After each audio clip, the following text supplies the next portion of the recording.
is that I want to share damo.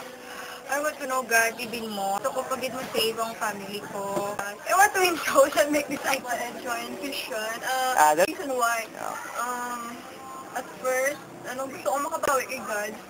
Daw mo ko sa siya, and siguro it's my time naman siguro mag-serve kay God sa damo-damo niya nga blessings niya natin sa ako. I can't find Jesus myself. So, isang nag-camp, na dito ko ginabalaan, kaya God really loves me. Huwag mo kasi hindi yan. Super pamuyaya. Sugo, wala na. Ang binutig ko. Nadula na. Ganyan mo ko ni Lord nga better friend. Nang wala na. But busy na ko. So, wala lang. Tagsa ako na nag-mood. Pagit ko as a good Christian.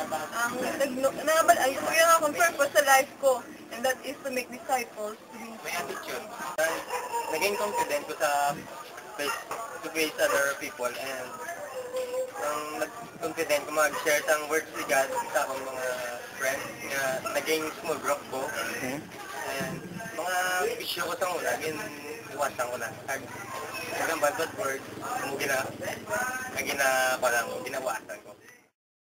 Describe ko kay Cabernet, isang present si Lord, grabe si Lord. Kapag feeling, mag-meeting, doon na-shock ko bilang nga, amo nagaling mga responsibilities, ngayon limuon, pero sa Jackie, biskan first time, at least, namin ang resulta, great good ya. So by the way, how many months ka na sa Fusion? Mga 1 month. My experience is being a leader, my fellow Commission. Learn what? By teaching them the word of God.